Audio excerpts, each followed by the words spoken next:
Hello everyone, स्वागत है आपके अपने यूट्यूब चैनल जैक बोर्ड 2.0 में। इस वीडियो के माध्यम से बच्चों क्लास 9 का सामाजिक विज्ञान का सोशल साइंस का जो आज एग्जाम हुआ है बच्चों 12 मार्च को, तो उसका आंसर की लेकर आए हैं। आप लोग उत्तर मिलाइएगा, आप लोग 40 में से कितना लेकर आए हैं। हाँ बच्चों, जरूर से जरूर आप लोग जल्दी से आंसर मिलाइएगा। और साथ में लास्ट में ये भी बताएंगे आप लोग का पास मार्क्स कितना है बच्चों 40 में से। साथ ही ये भी बताएंगे बच्चों आप लोग का कि आप लोग का A+ कितने नंबर लाने पर होगा। इसलिए अगर आप लोग चैनल पर नए हैं तो सबसे पहले चैनल को हमारे चैनल को जरूर से जरूर सब्सक्राइब कर लें। रीजन ये है कि आप लोग का जो आने वाला क्लास 10 में वीकली टेस्ट होने वाला बच्चों, उसका भी क्वेश्चन आंसर कराया जाएगा। साथ ही बच्चों फाइनल एग्जाम क्लास 10 का वायरल क्वेश्चन कराए जाते हैं जो सीधे आपके एग्जाम में देखने को मिलता है। इसलिए आप लोग देर न करते हुए चैनल को सब्सक्राइब कर लीजिए। और चलिए वीडियो को आप लोग शुरू करते हैं। क्वेश्चन आंसर मिलाइएगा, आप लोग 40 में से कितना लेकर आए। देखिए बच्चों, आप लोग के बीच में आ चुका है पहला क्वेश्चन पूछा गया आपका, जब लुई 16वां फ्रांस की गद्दी पर राजगद्दी पर आसन हुआ उस समय उसकी उम्र क्या थी। तो आपका क्वेश्चन नंबर 1 का right answer option number A हो जाएगा 20 वर्ष। तो राइट आंसर बच्चों 1 का ए होगा। आगे देखते हैं क्वेश्चन नंबर 2। जल्दी जल्दी से आंसर मिलाइएगा बच्चों, टाइम नहीं है। क्वेश्चन नंबर 2 देखिए, क्वेश्चन नंबर 2 में पूछा गया आपका, लुई 16वां के शासनकाल में किस देश ने अमेरिका के 13 उपनिवेशों को साझा शत्रु ब्रिटेन से आज़ाद कराने में सहायता की थी। तो क्वेश्चन नंबर 2 का राइट आंसर होगा बच्चों ऑप्शन नंबर आपका सी। तो क्वेश्चन नंबर अगर 2 का आप लोग सी लगा है फ्रांस, तो बिल्कुल सही होगा। क्वेश्चन नंबर 2 का फ्रांस आने की राइट आंसर फ्रांस होगा। आगे देखते हैं क्वेश्चन नंबर 3। क्वेश्चन नंबर 3 देखिए बच्चों क्या पूछा गया था। क्वेश्चन नंबर 3 पूछा गया था, फ्रांस में अधिकांश लोगों के मुख्य खाद्य क्या थी जिसकी कीमत में तेजी से वृद्धि हुई। क्वेश्चन नंबर 3 का बच्चों ऑप्शन नंबर बी सही होगा, आपका पाव रोटी। पाव रोटी बिल्कुल सही होगा बच्चों। आगे देखते हैं क्वेश्चन नंबर 4। क्वेश्चन नंबर 4 में देखिए पूछा गया आपका, तीसरे स्टेट के प्रतिनिधि अपने आय को संपूर्ण फ्रांसीसी राष्ट्र को क्या मानते थे। तो क्वेश्चन नंबर 3 का बच्चों क्वेश्चन नंबर 4 का right answer option number D सही हो जाएगा, प्रवक्ता। तो यहाँ पे क्वेश्चन नंबर 4 का राइट आंसर क्या होगा बच्चों, ऑप्शन नंबर डी सही हो गया, प्रवक्ता। आगे देखते हैं क्वेश्चन नंबर 5। क्वेश्चन नंबर 5 देखिए पूछा गया था आपका, रूसी साम्राज्य की लगभग कितनी प्रतिशत जनता आजीविका के लिए खेती पर निर्भर थी। तो क्वेश्चन नंबर 5 का राइट आंसर होगा बच्चों ऑप्शन नंबर सी होगा, 85%। तो अगर क्वेश्चन नंबर आप लोग 5 का सी लगा कर आए हैं तो आपका बिल्कुल सही होगा। आगे बढ़ते हैं क्वेश्चन नंबर 6 में देखिए बच्चों क्या पूछा गया था। 6 में आपका पूछा गया था, निम्न में से कौन जर्मनी को दुनिया का सबसे ताकतवर देश बनाने को कृत निश्चय किया था। तो क्वेश्चन नंबर 6 का बच्चों ऑप्शन नंबर ये आपका सही होगा, हिटलर। तो जर्मनी को सबसे ताकतवर कौन बनाने की कोशिश किया था बच्चों, तो हिटलर सही होगा। क्वेश्चन नंबर 6 का आपका ये सही होगा। आगे देखते हैं क्वेश्चन नंबर 7। क्वेश्चन नंबर 7 देखिए बच्चों, 7 में पूछा गया आपका, 1929 से 1932 तक अमेरिकी अर्थव्यवस्था में आई मंदी के कारण अमेरिकी देश पर क्या प्रभाव पड़ा। तो क्वेश्चन नंबर 7 देख लीजिए बच्चों, 7 का आपका right answer option number D होगा। ठीक है, यहाँ पे इनमें से सभी आप लोग का पहले भी बताया गया वीडियो में बार बार बच्चों कि अगर आप लोग इनमें से सभी है और आप आंसर नहीं जान रहे हैं तो डी नंबर जरूर टिक कीजिएगा। ये आपका 99% चांस सही होता है। और आज का सोशल साइंस में लगभग सारे क्वेश्चन में इनमें से सभी सही हुआ है बच्चों। चलिए आगे देखते हैं। तो क्वेश्चन आप लोग 7 देख लीजिए, 7 का आपका ऑप्शन नंबर डी हो गया, इनमें से सभी। आगे देखते हैं क्वेश्चन नंबर 8 में पूछा गया था आपका, फ्रांस के राष्ट्रगान मार्सिले के रचयिता निम्न में से कौन है। तो क्वेश्चन नंबर बच्चों आपका जो 8 है, 8 का राइट आंसर होगा option number B. Option number B सही होगा बच्चों, राज दी लाइन, राजेट दी लाइन बिल्कुल सही होगा बच्चों। देखिए यहाँ पे आप लोग क्वेश्चन नंबर 8 का ऑप्शन नंबर आपका बी सही हो गया, राजेट दी लाइन। आगे देखते हैं क्वेश्चन नंबर 9। क्वेश्चन नंबर 9 देखिए बच्चों, 9 में आपका पूछा गया, निम्न में से किसके विचारों को मानने वाले समाजवादियों ने 1898 में Russian social democratic works party का गठन किया था। तो क्वेश्चन नंबर 9 का बच्चों ऑप्शन नंबर आपका डी सही हो जाएगा। क्वेश्चन नंबर 9 देख लीजिए, 9 का आपका ऑप्शन नंबर डी सही हो जाएगा, लेनिन। ठीक है, किसने किया था, तो लेनिन किया था बच्चों। चलिए आगे देखते हैं क्वेश्चन नंबर 10 देखिए बच्चों। और अभी आप लोग अभी तक आप हमारे चैनल को सब्सक्राइब नहीं किया जरूर कर लीजिए, क्योंकि आप लोग का आने वाला 10 का सभी सब्जेक्ट का चैप्टर वाइज बच्चों तैयारी कराया जाएगा ताकि आप लोग अच्छे से नंबर ला सकें। साथ में बच्चों फाइनल एग्जाम के टाइम में वायरल क्वेश्चन कराए जाते हैं जो सीधे आपके एग्जाम में देखने को मिलता है। और आप लोग का हाँ बच्चों जो साप्ताहिक रियल टेस्ट होता है उसका भी क्वेश्चन आंसर कराया जाएगा, और जो डेली न्यूज क्विज होता है उसको भी अपलोड किया जाएगा। इसलिए अगर आप लोग चैनल पर अभी भी नए हैं तो सबसे पहले चैनल को सब्सक्राइब कर लीजिए और वीडियो को जरूर लाइक कर दीजिए बच्चों। चलिए वीडियो को लाइक कर दीजिए, जल्दी से लाइक कर दीजिए। चलिए आगे देखते हैं क्वेश्चन नंबर 10।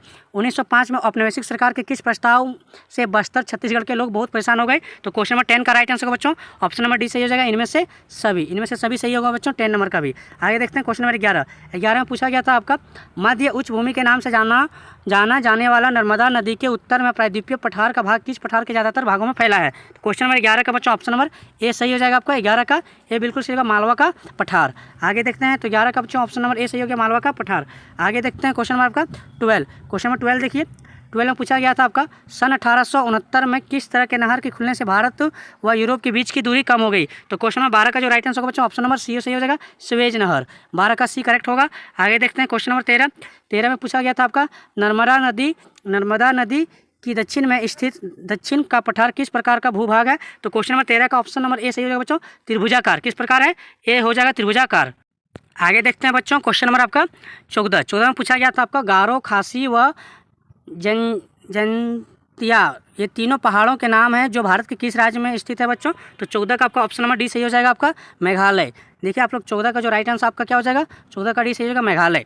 चलिए आगे देखते हैं क्वेश्चन नंबर आपका 15 में पूछा गया था हिमालय की नदियाँ अपने मार्ग किस भाग में तीव्र अपरदन क्रिया करती है? तो 15 का राइट आंसर होगा आपका ऑप्शन नंबर बी ऊपरी भाग में बच्चों, ऊपरी भाग यहाँ पे सही हो जाएगा। आगे देखते हैं क्वेश्चन नंबर आपका 16 में पूछा गया था तापमान, वायु मंडलीय दाब, पवन, आर्द्रता तथा वर्षण ये प्रमुख रूप से किसके तत्व माने जाते हैं? क्वेश्चन नंबर 16 का राइट आंसर आपका बच्चों ऑप्शन नंबर सी हो जाएगा मौसम और जलवायु के। तो अगर आप लोग मौसम और जलवायु के लगा के आए हैं तो आपका सही होगा। आगे देखते हैं क्वेश्चन आपका, देखिए नेक्स्ट में आपका पूछा गया 17वां प्रश्न में ग्रीष्म ऋतु के अंत में कर्नाटक एवं केरल के अक्सर होने वाली वर्षा को क्या कहा जाता है? तो 17 का आपका राइट आंसर होगा ऑप्शन नंबर ए सही हो जाएगा, पूर्व मानसूनी वर्षा कहते हैं बच्चों, पूर्व मानसूनी वर्षा सही हो जाएगा। आगे देखते हैं क्वेश्चन आपका 18 में पूछा गया जैसे भारत जैसे देश के लिए सिंचाई, नौ संचालन एवं जल विद्युत निर्माण में निम्न में से किसका बहुत ज़्यादा महत्व है बच्चों? तो 18 का जो राइट आंसर होगा ऑप्शन नंबर ए सही होगा, नदियाँ। यहाँ पे बच्चों नदियाँ से सबसे ज़्यादा कृषि होती है, तो यहाँ पे 18 का ये सही हो जाएगा। चलिए 18 का ये करेक्ट होगा।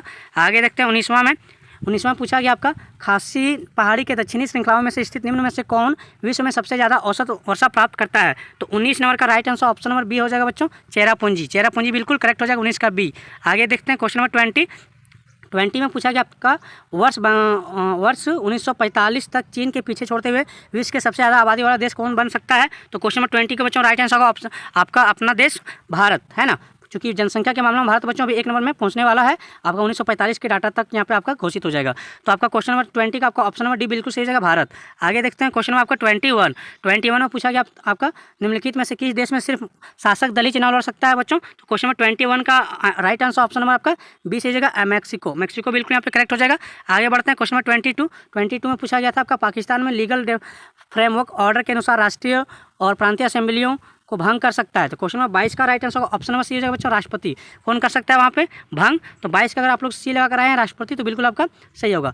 आगे देखते हैं क्वेश्चन नंबर आपका 23 में देखिए बच्चों पूछा गया था आपका विश्व में किस देश में 1958 सेक्शन के दौरान पड़ा अकाल विश्व इतिहास का अब तक का सबसे बड़ा भयावह अकाल है? तो क्वेश्चन नंबर 23 का राइट आंसर ऑप्शन नंबर आप लोग का सी सही होगा, चीन में सबसे भयावह अकाल पड़ा था बच्चों। तो 23 का आपका सी सही होगा।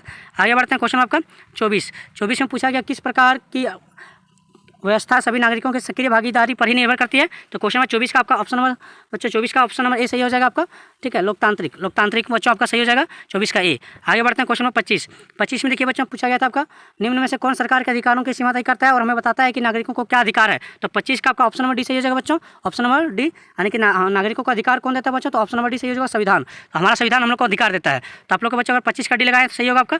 26 का देखिए 26 में पूछा गया था आपका भारत का संविधान की आत्मा किसे कहा गया बच्चों? तो आप लोग का जो क्वेश्चन नंबर 26 है, 26 का right answer option number B सही हो जाएगा, प्रस्तावना, ठीक है। तो 26 का राइट आंसर क्या होगा बच्चों? 26 का बी सही हो जाएगा, प्रस्तावना। आगे देखते हैं क्वेश्चन नंबर 27 में देखिए पूछा गया था आपका लोकतंत्र में प्रत्येक नागरिक को कौन सा अधिकार प्राप्त होता है बच्चों?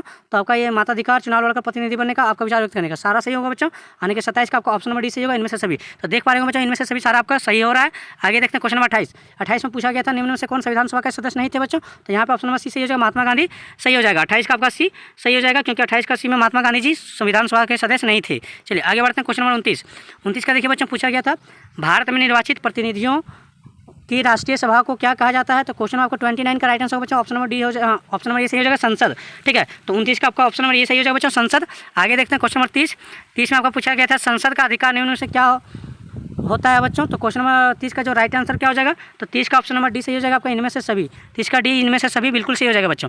आगे बढ़ते हैं क्वेश्चन नंबर 31 में पूछा गया था आपका पालमपुर गाँव में अधिकांश भूमि जो उच्च जाति के हैं कितने परिवार निवास करते हैं? तो 31 नंबर का बच्चों right answer option number B हो जाएगा आपका 80। 31 का बी हो जाएगा बच्चों 80 परिवार। चलिए आगे बढ़ते हैं क्वेश्चन नंबर 32 में देखिए पूछा गया था भारत के गाँव में उत्पादन की प्रमुख गतिविधि किसे माना जाता है? तो 32 का बच्चों ऑप्शन नंबर ये सही हो जाएगा आपका, कृषि आपका सही हो जाएगा। आगे बढ़ते हैं क्वेश्चन नंबर 33 में देखिए आपको पूछा गया था वस्तुओं और सेवाओं के उत्पादन में भूमि के बाद दूसरी आवश्यकता किसे माना जाता है? तो 33 का बच्चों ऑप्शन नंबर सी सही हो जाएगा आपका, 33 का सी सही हो जाएगा, श्रम। 33 का सी सही हो जाएगा बच्चों, श्रम आगे हो जाएगा सही। आगे बढ़ते हैं क्वेश्चन नंबर 34 में पूछा गया आपका जब औजारों और मशीनों भवनों के उत्पादन में कई वर्षों तक प्रयोग होता है तो इन्हें किस प्रकार का पूंजी कहते हैं? तो 34 नंबर का बच्चों आपका ऑप्शन नंबर बी सही हो जाएगा आपका, ठीक है, अस्थायी पूंजी कहते हैं, चलिए आगे देखते हैं क्वेश्चन नंबर 35 में पूछा गया था आपका पालमपुर गाँव के किसान पशुओं के चारे के प्रयोग के लिए किस मौसम का ज्वार और बाजरा का उत्पादन करते हैं? तो 35 का बच्चों ऑप्शन नंबर ये सही हो जाएगा, वर्षा ऋतु। ऑप्शन नंबर ये सही हो जाएगा, वर्षा ऋतु। आगे बढ़ते हैं, क्वेश्चन नंबर 36 में पूछा गया था आपका, मानव संसाधन में शिक्षा और चिकित्सा सेवा द्वारा निवेश में भविष्य में किस प्रकार के प्रतिफल हो सकता है? तो 36 नंबर का बच्चों ऑप्शन नंबर बी सही हो जाएगा, उच्च। 36 का बी सही होगा, उच्च। आगे बढ़ते हैं, क्वेश्चन नंबर 37 में देखिए बच्चों पूछा गया था आपका, शिक्षित माँ बाप अपने बच्चों की शिक्षा पर अधिक निवेश करते हैं क्योंकि उन्होंने स्वयं को निम्न में से किसके महत्व को अनुभव किया होगा? तो 37 का बच्चों ऑप्शन नंबर ये सही हो जाएगा आपका, शिक्षा को ही। तो 37 का ये नंबर बिल्कुल करेक्ट हो जाएगा। आगे देखते हैं, क्वेश्चन आपका 38वां प्रश्न आपका पूछा गया, भारत में लगभग 26 करोड़ की जो जनसंख्या है वो क्या है बच्चों? तो 26वां का जो आपका 38 नंबर क्वेश्चन नंबर बच्चों 38 में पूछा गया, भारत में लगभग 26 करोड़ की जनसंख्या जो है निर्धन है, निरक्षर है, कुपोषण है, या इनमें से सभी? तो बच्चों यहाँ पे आपका जो क्वेश्चन नंबर 38 का right answer option number D सही होगा, इनमें से सभी। ठीक है, भारत में 26 करोड़ की जनसंख्या जो आपका इनमें से सभी हो जाएगा। ठीक है, इनमें से सभी आप लोग को बताएं कि लगभग सही हो रहा है। आगे देखते हैं 39 नंबर में, भारत की सबसे कठिन सामाजिक आर्थिक समस्या क्या है? तो क्वेश्चन नंबर 39 का ऑप्शन नंबर डी सही हो जाएगा बच्चों, निर्धनता। निर्धनता सबसे बड़ी समस्या है यहाँ पे। तो क्वेश्चन नंबर 39 का ऑप्शन नंबर डी सही हो गया। आगे देखते हैं क्वेश्चन नंबर 40, लास्ट क्वेश्चन बच्चों। अभी तक आप लोग हमारे चैनल को जरूर सब्सक्राइब नहीं किए, जरूर से जरूर कर लीजिए, क्योंकि आने वाला सभी वीकली टेस्ट और बच्चों सबसे जो मॉर्निंग में जीके क्वेश्चन पूछा जाता है सबसे पहले हमारे चैनल के माध्यम से कराया जाएगा। साथ ही आप लोग का आने वाले क्लास 10 का भी बच्चों मोस्ट इंपॉर्टेंट सभी सब्जेक्ट का क्वेश्चन वायरल क्वेश्चन कराया जाएगा, जो आपके एग्जाम में देखने को मिलेगा। चलिए, 40 में निम्नलिखित में से कौन से कारक जनसंख्या गुणवत्ता को बढ़ाते हैं? तो क्वेश्चन नंबर 40 का बच्चों right answer option number D सही हो जाएगा, इनमें से सभी। तो अगर आप लोग 40 का डी लगा कराएं बच्चों, आप लोग का बिल्कुल सही होगा। और हाँ बच्चों, अगर आप लोग कमेंट करके जरूर बताइए आप लोग को 40 में से कितना आया। और हाँ बच्चों, अगर जो बच्चे 35 से प्लस ला रहे हैं, 35 से प्लस ला रहे हैं, उन लोग को A+ मिलेगा बच्चों। ठीक है, और पास मार्क्स बच्चों 33% होता है, तो आप लोग 40 का 33% निकाल लीजिए। ठीक है, वो पास मार्क्स होता है। ठीक है, तो 4 तिया 12, 4 तिया 12, 1 13, लगभग बच्चों आप लोग 15 से 20 नंबर के बीच में भी लाते हैं तो आप लोग पास हो जाइएगा। चलिए बच्चों, मिलते हैं नेक्स्ट वीडियो में, तब तक के लिए धन्यवाद। जय हिंद, जय झारखंड।